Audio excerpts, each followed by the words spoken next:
제가 계속 이 큰 그림을 보고 있습니다.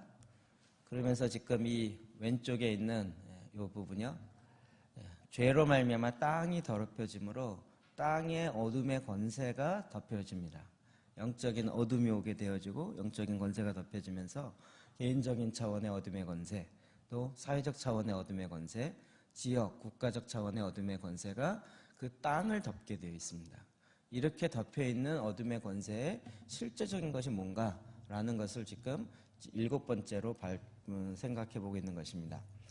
그 중에 오늘은 개인적 차원의 어둠의 권세의 6번째, 경제적 가난입니다. 경제적 가난, 이럴 때 오타가 보이죠? 가난함입니다. 가난함. 여기 있죠? 경제적 가난.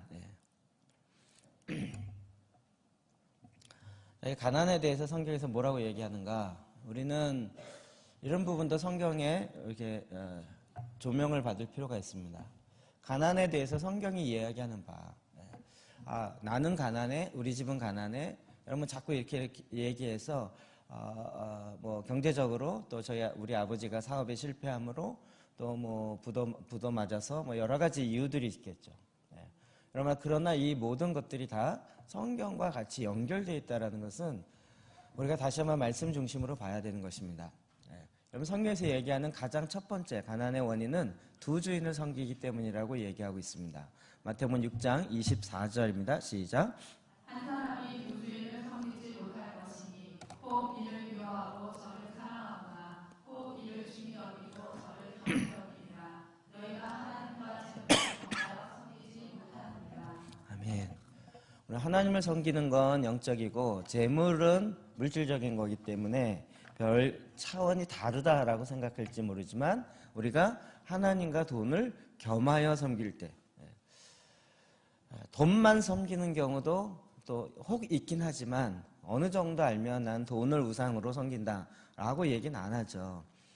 그럼에도 불구하고 우리 안에 상당히 많은 부분은 겸하여 섬기려고 하는 마음이 있습니다. 이것이 결국 나로 하여금 재물에 있어서 가난함으로 빠지게 만드는 길이라는 거죠. 성경에 이렇게 진단하고 있습니다. 여호수아 24장 15절입니다. 시작. 만일 여호와를 섬기는 것이 너에게 좋지 않게 보이거든 너희가 거주하는 땅에 있는 아무리 족속의 신들이든지 너희가 섬길 자를 오늘 택하라. 오직 나와 내 집은 여호와를 섬기겠노라 하니. 아멘. 누구를 섬길 것인지를 택하라. 여러분 우리 특히 한국의 그리스도인들은 이런 거 택하라 그러면 굉장히 어려워합니다. 둘 중에 하나 어떻게 택할 것인가. 지금도 이 결정을 계속 고민하면서 내가 하나님만 섬기면 돈은 못 벌겠다. 그래서 완전히 이제 끝나겠다. 이런 경향이 있는 거죠. 참 희한하게 이게 우리의 생각이고 하나님이 보시는 관점은 전혀 다르다는 것입니다.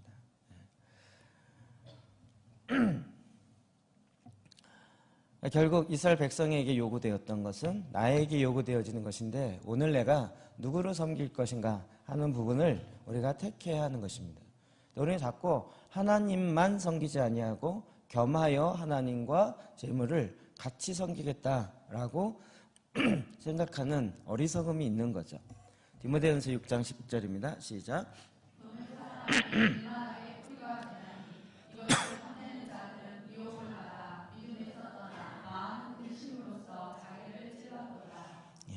결국 섬긴다는 얘기는 사랑한다는 얘기와 같이 일맥상통한 거죠. 하나님 사랑하는 것과 돈을 사랑하는 것 겸하여 할 수 없습니다. 돈을 사랑함이 일만 악의 뿌리가 되어집니다. 결국 돈을 사랑하면서 돈을 탐내는 자가 되어지고 이것에 미혹을 받아서 믿음에서 떠나 많은 근심으로 자기를 찔렀도다. 우리가 보통 제가 전에 젊은이 사역했을 때 믿음 좋은 자매들 진짜 많거든요. 믿음 좋은 자매들. 그런 자매들만 있으면 세상 복음화 금방 될 것 같아요. 근데 믿음이 있느냐 없느냐를 언제 확인하냐면 결혼할 때요. 결혼할 때의 근거가 뭐냐. 저는 이런 부분 몰랐어요. 그러다 나중에 어느 솔직한 한 자매의 고백을 통해서 알게 됐죠. 딱 두 갈래길에 서게 된 거죠. 한 형제는 굉장히 믿음이 좋은데 가난해요. 그리고 잘생겼어요. 마음에 들어요. 그런데 가난해요. 한 형제는 못생겼어요. 그래서 별로 좀 마음에 안 드는 부분이 있어요. 그런데 잘 살아요. 둘 중에 누구를 택할 건가? 여러분 누굴 택할 것 같습니까? 저는 너무 순진해서 그런지 당연히 이쪽이라고 생각했거든요. 근데 상당 부분 이쪽을 택하게 되더라고요. 그리고 나중에 저를 만나서 저보고 오빠라고 불렀는데 오빠라고 얘기하니까 좀 쑥스럽네. 오빠 미안해. 나는 현실을 택했어 이러더라고요. 제가 대상이란 얘기는 아닙니다. 오해하지 마세요. 현실적인 걸 택했다는 거에서 아 그렇구나. 굉장히 믿음 좋아 보였었는데 물론 뭐 그 형제도 나름대로 신실하게 살려고 노력을 했었습니다. 그러니까 결국 그 선택의 순간에 뭘 근거로 선택하느냐 이것이 그 사람의 신앙의 가장 여부가 되는 거죠. 여러분 돈이 결국은 이 문제를 우리에게 계속 테스트하고 있는 것입니다. 자, 사도행전 8장 18절 19절입니다. 시작. 시몬이 사도들의 안수로 성령 받은 것을 보고 돈을 들여 이르되 이 권능을 내게도 주어 누구든지 내가 안수하는 사람은 성령을 받게 하여 주소서 하니. 아멘. 이 사건은 단지 돈으로 성령을 이 권능을 사서 내가 안수하면 다 모든 사람이 성령을 받게 하는 이 어마어마한 하나님 나라 일에 나도 동참하겠습니다 라는 뜻으로 했을까요? 그게 아니겠죠? 이 성령의 역사하심으로 돈으로 사고자 하는 것은 이 사람은 결국 마술하는 사람이었죠. 돈벌이를 하겠다는 거죠. 돈벌이. 하나님의 역사를 돈의 수익을 갖고 하겠다는 거죠.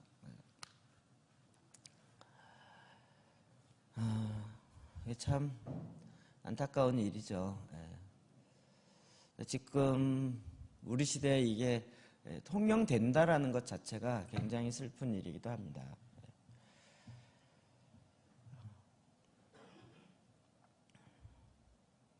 전에는 뭐 구태의연한 얘기지만 전에는 뭐 목사가 된다는 얘기는 돈과 상관없다. 그래서 무슨 결혼 서위 결혼하는 우선순위의 직업에서 뭐 30 몇 번째, 뭐 꼴찌에서 몇 번 이러다가 뭐 이제 한 10년 전인가는 뭐 서열 3, 4위로 올라갔다고 뭐 이런 얘기까지 들리는. 근데 이런 기준 자체가 세상적 기준이죠. 이게 이제 돈벌이의 기준이 되는 거예요. 돈벌이의 기준. 저는 이런 부분에 너무나도 많은 일들을 경험하고 또 실상을 보니까 제가 얘기하면 많은 분이 상처를 받더라고요.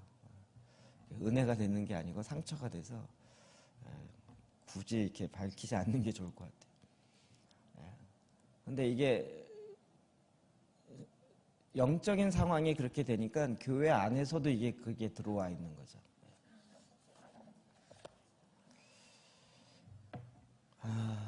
참 미련한 저의 현실을 몰랐던 저의 생각이었는데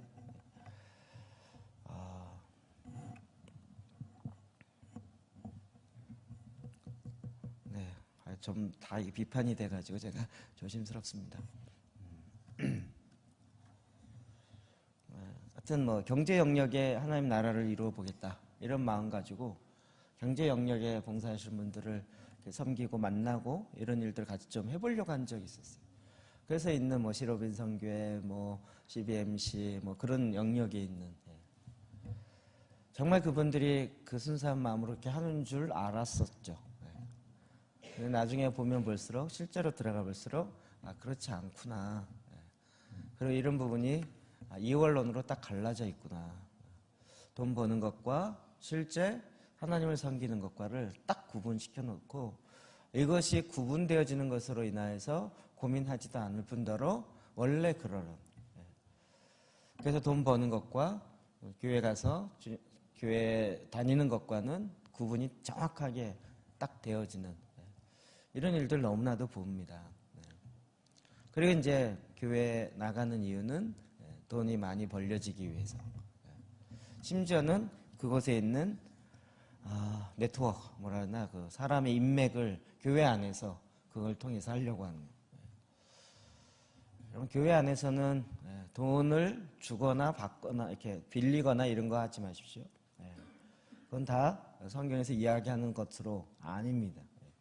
아예 하려면 빌려주지 말고 주든지, 또 교회 안에서 무슨 이자놀이를 한다든지 이런 것 자체가 성경에서 금하는 가장 중요한 요인 중에 하나가 됩니다. 그럼 이런 일들이 결국은 마음의 염려를 가져옵니다. 우리 마음에 주님이 거하셔야 되는데 이것에 돈에 대한 염려가 내 안에 있는 하나님의 임재를 걷어가게 되는 거죠. 네 가지 밭의 비유에 계속 나오는 거죠. 마태복음 13장 22절입니다. 시작. 가시떨기에 뿌려졌다는 것은 말씀을 들으나 세상의 염려와 재물의 유혹에 말씀이 막혀 결실하지 못하는 자요. 왜 하나님의 말씀이 내 안에 결실이 안 되는가? 열매를 못 맺는가? 여러 가지 요인을 성경에서 진단하고 있는데 그중에 세 번째가 가시떨기에 뿌려진 것인데 세상에 대한 염려, 재물의 유혹에 말씀이 막히는 거죠. 하나님 말씀대로 하려니까 내가 손해볼 것 같은 거예요. 이따도 나오겠지만 우리가 풍부하게 부유하게 될 수 있는 길은 주어라 이거거든요. 내 것을 주면 내가 손해볼 것 같은 거예요. 이것 때문에 그 재물의 유혹에 막혀서 결국 말씀이 결실을 못 맺게 되는 거죠. 세상에 대한 염려, 재물에 대한 유혹이 하나님의 말씀의 열매를 못 맺게 합니다. 또 돈에 대한 욕심이요. 누가복음 12장 18절 21절이요. 시작. 또 이르되 내가 이렇게 하리라 내 물가는 헐고 더 크게 짓고 내 모든 곡식과 물건을 거기 쌓아두리라. 자기를 위하여 재물을 쌓아두고 하나님께 대하여 부여하지 못한 자가 이와 같으니라. 아멘. 자기를 위하여 재물을 곳간에 쌓아두는 자, 재물을 쌓아두는 자. 베드로전서가에 보면 너희가 말세에 재물을 쌓아두라.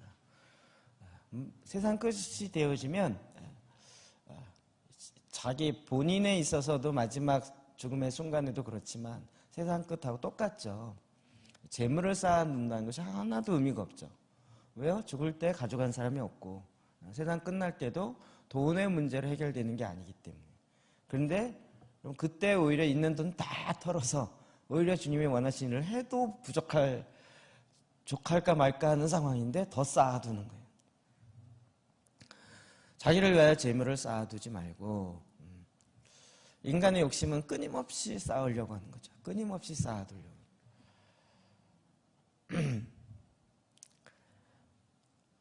이게 자본주의 원리가 다 기본 배경이 이것에 위에 있죠. 우리가 얼마나 많이 쌓여 있어야 내 안에 욕망이 만족이 될까요? 없죠.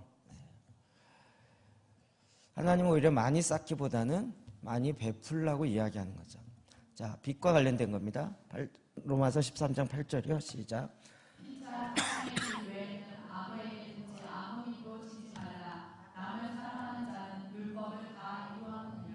아멘. 빛으로 빛이 아니고 빚을 짓지 말라. 발음을 잘해야 돼. 빚을 짓지 말라. 남을 사랑하는 자는 율법을 다 이루었느니라. 우리가 어떻게 하나님의 법을 이룹니까? 그거는 율법의 조항이 아니고요. 사랑함으로 있습니다. 사랑이요. 자녀들 향해 우리가 끊임없이 사랑하기 때문에 나의 것을 나눠주고 나눠주면서도 기뻐하는 것처럼 그 사랑으로 우리가 가득 차 있는 거죠. 그렇기 때문에 오히려 사랑의 빚 외에는 아무 빚도 지지 말라라고 말하고 있어요. 이 빚이 멍해가 되죠. 이 얘기는 제가 몇 번 이야기 드렸습니다. 결국은 이 나라에서 하는 정책이 얼마나 중요한가 하는 것을 알 수 있어요. 그래서 초기에는 개인 사업체에게 나라에서 은행을 통해서 돈을 빌려주는 일을 하다가 점차 대기업 중심으로 바뀌다가 요즘에 가장 쉽게 다가오는 건 핸드폰하고 차죠. 나라에서 개인을 빌려주지 않고 핸드폰을 사거나 차를 살 때 그것을 차를 살 뿐만 아니라 차를 살 때에 필요한 돈을 거기다 빌려주는 거죠. 정책을 이렇게 피기 시작하면 계속 거품만 됩니다.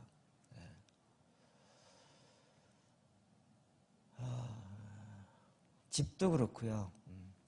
계속 지금 경제가요 거품으로 너무 많이 있는 것이에요. 그러니까 대부분 개인의 각 가정의 가정 그 부채가 얼마냐 이걸 따지잖아요. 우리나라 얼마죠? 뭐 엄청난 조가 넘어가던데. 각 개인이 지고 있는 빚이 각 가정에 지게 하는 겁니다. 근데 그것이 진짜 각 개인의 손에 들어가 있는 그게 아니고요. 다 빚으로 갖게 하는 거죠. 그러니까 경제 시스템을 이렇게 가면 오히려 나라가 망하는 길이에요. 지금 전 세계가 사실은 그런 형태로 가고 있어요. 이제는 뭐 국가부도죠. 국가부도요. 뭐 넘어가는 건 쉬운 문제입니다. 개인에게 있어서도 우리가 이거는 꼭 하나님께 기도해야 될 부분입니다. 하나님, 내가 이 빚에서부터 벗어나게 해주십시오. 빚지지 않게. 우리가 이건 반드시 해야 될 기도 중에 한 가지죠. 자, 그러면 이 재정에 대해서 성경은 뭐라고 얘기하는가? 신명기 8장 18절 읽어볼까요? 시작. 내 하나님 여호와를 기억하라. 그가 내게 재물 얻을 능력을 주셨으나 이같이 하시면 내 조상들에게 맹세하신 언약을 오늘과 같이 이루려 하심이니라. 아멘. 우리가 하나님 기뻐하신 일을 하고 하나님 원하신 일을 할 때요. 하나님이 이미 우리에게 재물 얻을 능력을 기본적으로 다 두셨습니다. 하나님이 하라는 그 말씀대로 언약에 기록된 대로 순종하여 나아갈 때요. 하나님이 거기에 맞춰서 필요한 것들을 다 채우십니다. 부와 관련된 것도 하나님이 만드셨다는 것에 대해서 우리 자꾸 다시 한번 생각해 봐야 돼요. 물론 이걸 사탄에게 빼앗겨서 사탄이 그것을 사용하는 경우가 너무나도 많이 있지만 우리가 이제 그 권세를 다시 가져왔으므로 이제는 얼마든지 기쁨으로 나눌 수 있는 거예요.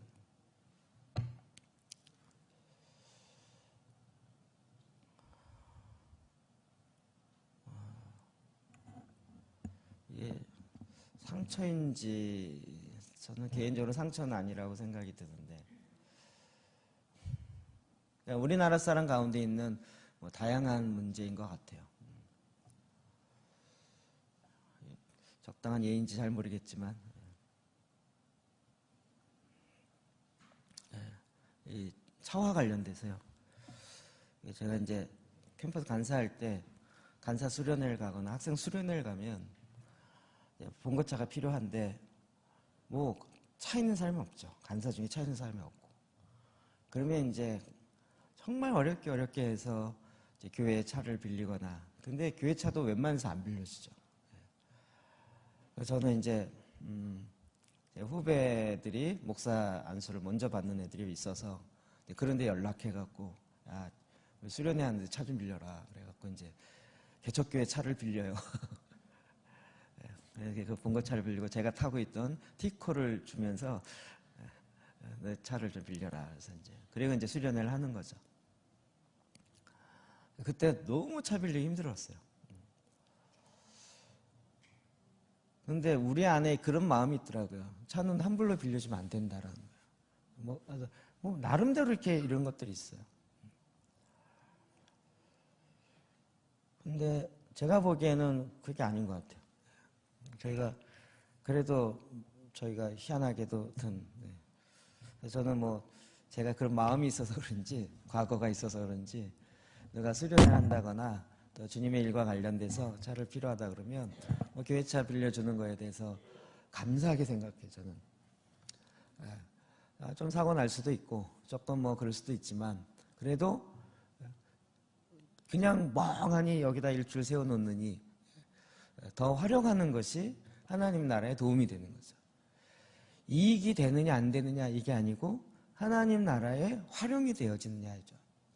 기준은 그거이죠. 하나님께서는 우리에게 이런 일들 계속 허락하세요. 앞으로도 저는 이 말씀이 우리 안에 그대로 적용되리라고 봐요. 저희가 이번에 제사장 성막 기도하면서 많은 분들 섬기고 한국교회 여러분들 섬기려고 하거든요. 이걸 통해서 우리가 어떤 이익을 보고자 함이 아니고요. 그리고 우리가 갖고 있는 것들도 나누고 또 함께 우리의 경험과 또 축복들을 나누기 원하는 것이거든요. 하나님 또 이것을 할 수 있도록 재물 없는 능을 허락하시고 이 모든 것들을 이미 우리 가운데 이루게 하시는 거죠. 자, 이사야 1장 19절입니다. 시작. 너희가 즐겨 순종하면. 네. 하나님은 정확하게 말씀하시죠. 하나님 말씀 앞에 즐겨 순종하면 땅의 아름다운 소사들 먹을 것이라는 거예요. 이 일을 바꾸면 어떻게 되죠? 땅의 아름다운 소산을 먹으려면 하나님 말씀 앞에 순종해야 돼요. 그렇겠죠? 하나님 말씀 앞에 순종해야 돼요. 뿐만 아니라 주님의 사역 가운데 주님이 가난케 되시면 우리를 부욕케 하기 위함입니다. 고린도후서 8장 9절이요. 시작. 우리 주 예수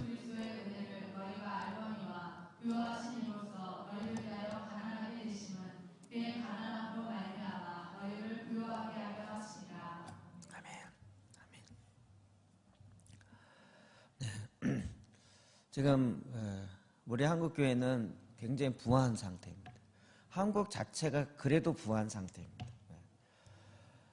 제가 이번에 가게 되면 터키 가면 또 난민 사역도 조금 만나고 이렇게 하게 같은데 여러분 지금 난민 사역 같은 경우는 한 달에 10만 원이면 사역자가 한 교회를 이끌어 갈 수 있을 정도가 됩니다. 그러니까 우리는 10만 원 그러면 뭐 이렇게 나름대로 사용할 수 있지만 또 우리의 옛날을 생각해 보면 반대일 수 있죠. 하나님 우리를 굉장히 부욕케 하셨습니다.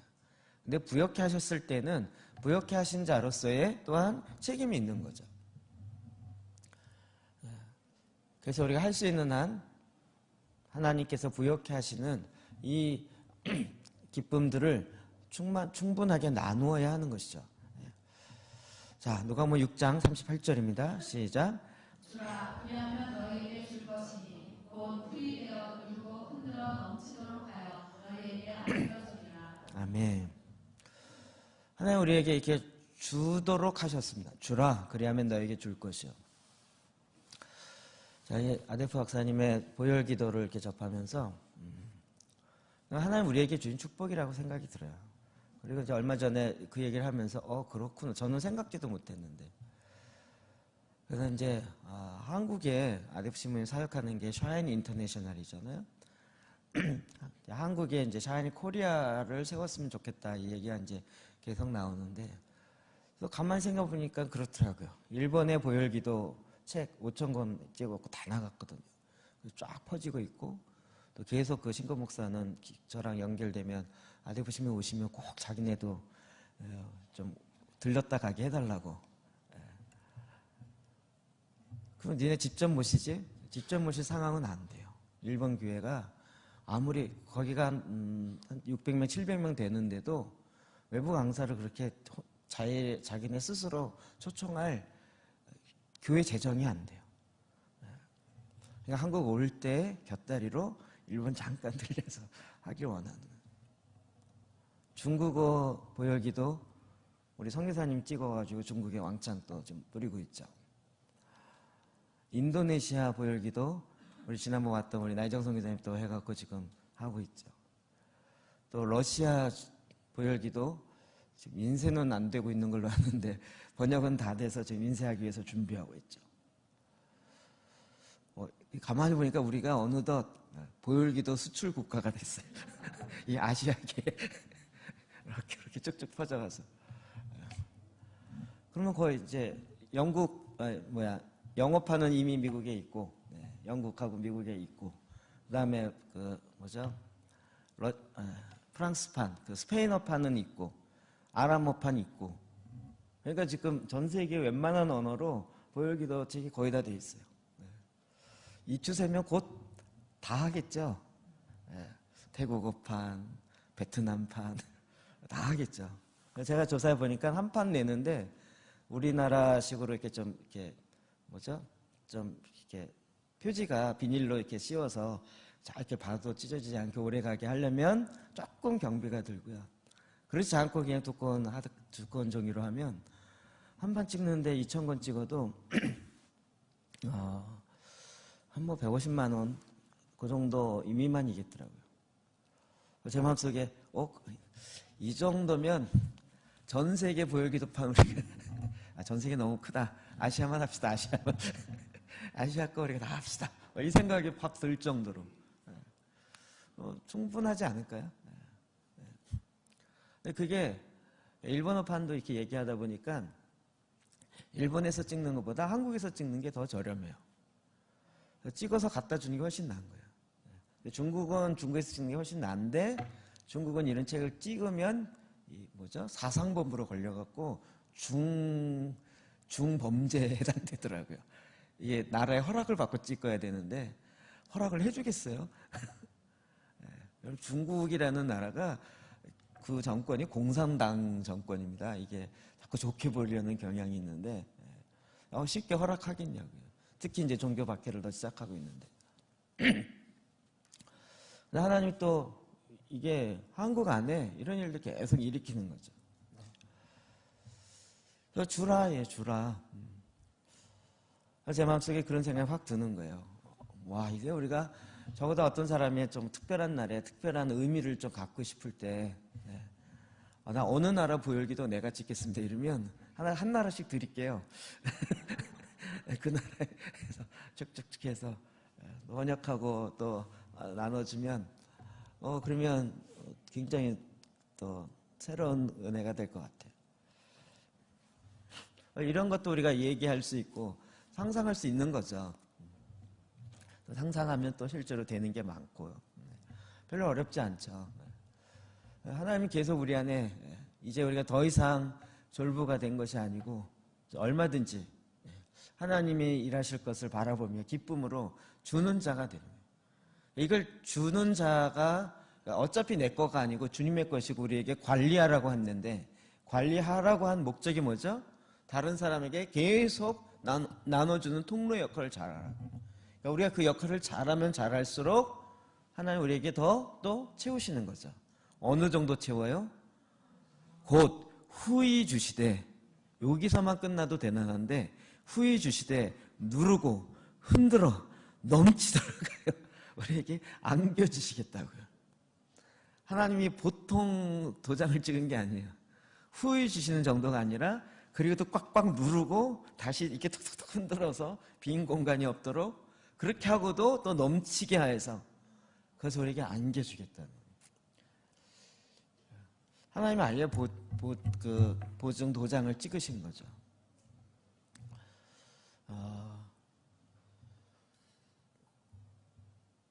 이정은 교수님이 그 강의 주제에 보면 계속 그 얘기를 하는 거죠. 대한민국은 자기가 스님이었을 때, 스였을 때 아무리 조사해봐도 기독교가 세웠다. 그래 결국 기독교가 새로워지면서 나라가 새로워지면서 강성하게 되었고 이 나라를 세운 거의 뒷배경에는 기독교가 강력하게 있죠. 원인이 어떻든 이제는 부하게 됐으니 더 이상 그래도 어느 정도 여유를 가질 수 있잖아요. 참 아이러니해요. 정말 막 힘들고 경제 너무 어렵고 힘들다 그러는데 연휴만 되면 비행장은 이번에도 1,000만 명 나갔다 그러던가. 그러니까 이제는 힘들다는 말이 이렇게 약간 느낌이 달라지는 거예요. 옛날처럼 풍성하게 못 본다 이런 생각인지 아니면 좀 느낌이 다른 것 같아요. 하나님 우리에게 이미 이런 것들을 넘치도록 허락하셨습니다. 그리고 이것에 대한 한국 기독교의 책임들이 있습니다. 자, 이제 이런 것들을 다시 또 아데프 신부님의 보혈기도에 나오는 것 가지고 같이 또 선포합시다. 선포하고 마치겠습니다. 자, 두 번째 이렇게 옆은 세로에 있는 건데요. 볼까요? 시작.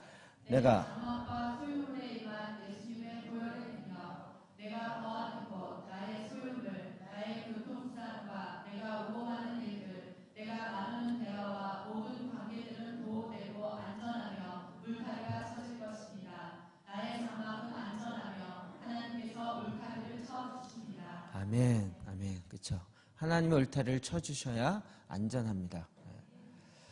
베드로전서 1장 2절입니다. 시작. 곧 하나님 아버지의 이 아심을 따라 성령이 거룩하게 하심으로 순종함과 예수 그리스도의 핏줄임을 얻기 위하여 택하심을 받은 자들에게 편지하노니 은혜와 평강이 너희에게 더욱 많을지어다. 아멘, 아멘. 자, 또요. 시작. 내 장막은 정직한 장막이므로 주님의 영광으로 번창할 것입니다. 악한 자의 집은 망하겠고 정직한 자의 장막은 흥하리라. 망하고 흥하는 것이 어디에 달려 있습니까? 하나님 손에 있습니다. 네. 그 다음에요. 시작. 내 시간과 일에 임한 예수님의 보혈을 믿며 주님께서 나를 메뚜기 떼가 먹은 횟수대로 내게 갚아주십니다. 내가 전에 너희에게 보낸 큰 군대 곧 메뚜기와 느치와 황충과 파충이가 먹은 횟수대로 너희에게 갚아주리니. 아멘, 아멘. 하나님께서 우리나라 5,000년 동안 큰 군대가 먹은 것들 다시 이 시대에 지금 갚아주고 계십니다. 그 다음에요. 시작. 주님께서 나의 시간에 확실한 기초가 되어주시며 구원과 지혜와 지식이 풍성한 창고가 되실 것입니다. 내 시대에 평안함이 있으며 구원과 지혜와 지식이 풍성할 것이니 여호와를 경외함이 내 보배이라. 아멘. 여호와를 경외함이 내 보배입니다. 내 보배입니다.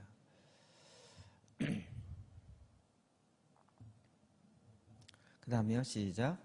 주님께서 나를 위하여 메뚜기떼가 내 토지소산을 먹지 못하게 하며 내 밭의 포도나무 열매가 기한전에 떨어지지 않게 하실 것입니다. 아멘. 만군의 시작. 여호와가 이르노라. 내가 너희를 위하여 메뚜기를 금하여 너희 토지소산을 먹어 없애지 못하게 하며 너희 밭의 포도나무 열매가 기한전에 떨어지지 않게 하리니. 아멘. 아멘.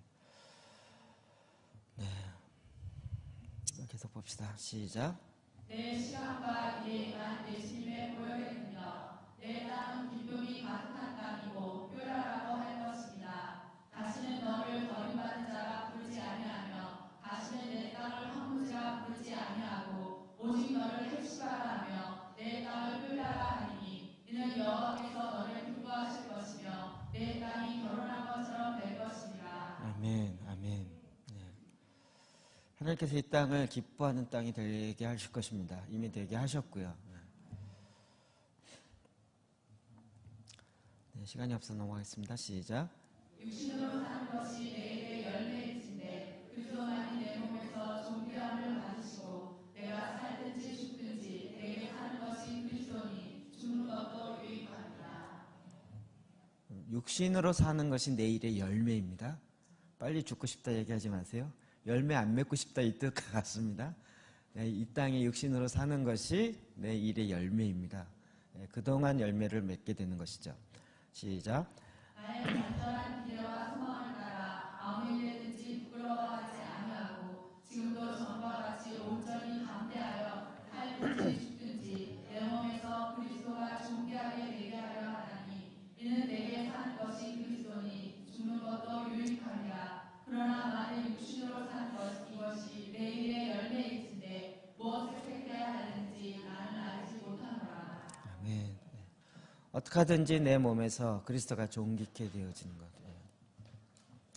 제가 요즘도 느끼는 것은 저희가 교회 지으면서 가장 싸게 지으려고 많이 했지만 제가 계속 결정 못하고 고민했던 건 이 바닥, 본당 바닥에 난방을 넣느냐 안 넣느냐 이것 때문에 이제 고민을 진짜 많이 했어요. 이 바닥에 그 필름 깔았다 그랬죠. 그리고 위에 강화마루 덮은 건데 하겠다 그러면 1,000만 원이더라고요.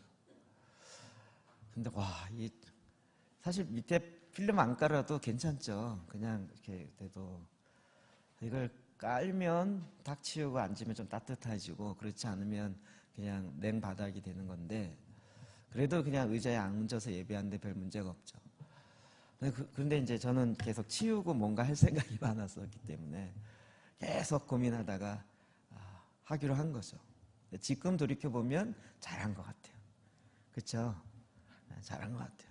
그래서 뭐 기도 사역을 하든 뭘 하든 필요할 때 딱 이렇게 쓸 수 있게 되어지고, 그때는 막 진짜 마지막 이 교회 재정이 이게 달랑달랑하니까 이거 괜히 했다가 또 어려움 오면 어떻게 되나 이 생각, 약간 좀 이렇게 좀 너무 오버하는 거 아니야 이런 생각이 들었는데, 지금 돌이켜 보면 뭐 너무 감사한 것 같아요.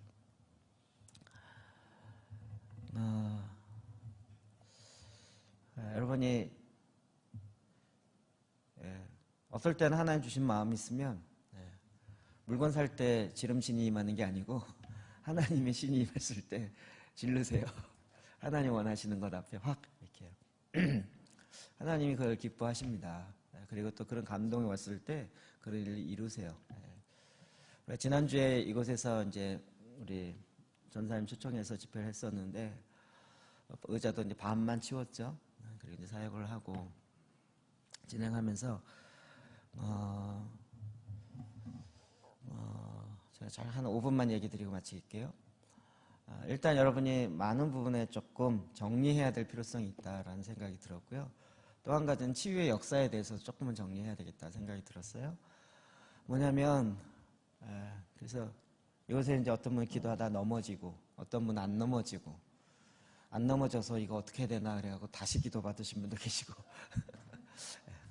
다시 한번 정리 드립니다.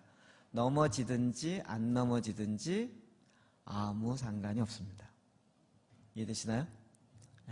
눈에 보여지는 현상이 중요한 게 아니라 믿음이 중요한 겁니다. 이해되시죠? 안 넘어지시는 분은 그분의 특성이 그렇기 때문에 그럽니다. 저도 웬만큼 기도해서 넘어진 적이 없어요.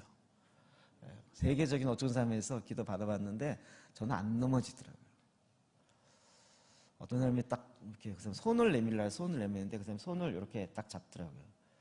옆에 있는 목사님처럼 어느 목사님인데 막 그 사람이 손을 이렇게 잡으니까 막 그러면서 막 뜨겁다고 막 그러는데 막 저도 이거 어떡하지? 손을 내밀는데 손을 딱 댔는데 뭐가 뜨거워? 뭐야 이거? 이러고 뭐지? 이러고 많이 있다 끝났어요.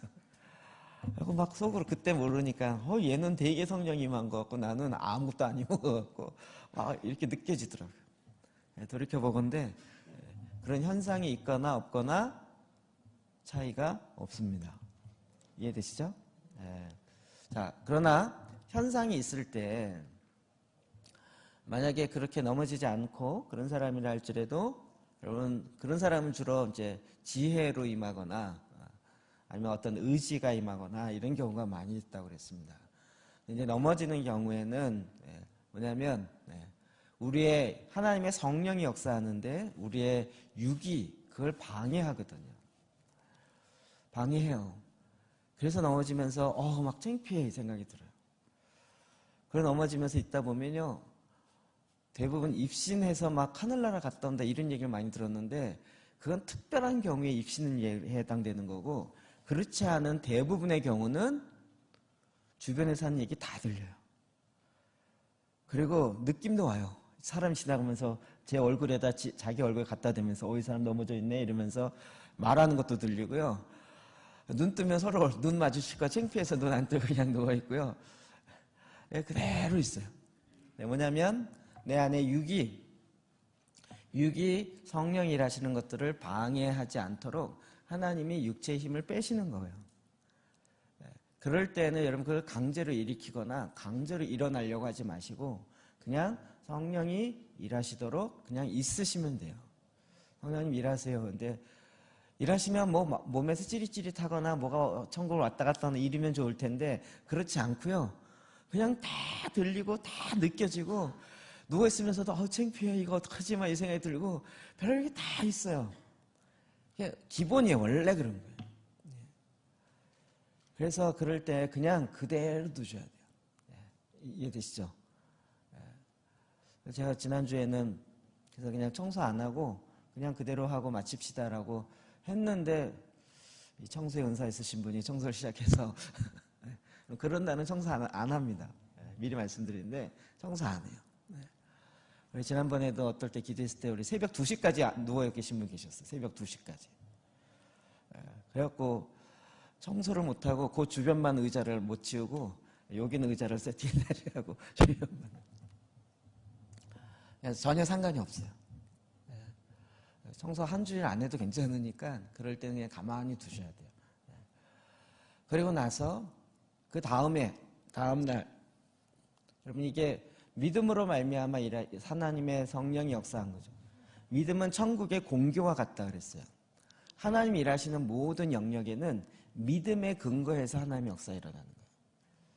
그러니까 그 다음날 일어날 때에도 어제는 안 아팠는데 오늘은 또 아파 라고 입으로 시인하지 마시라고요.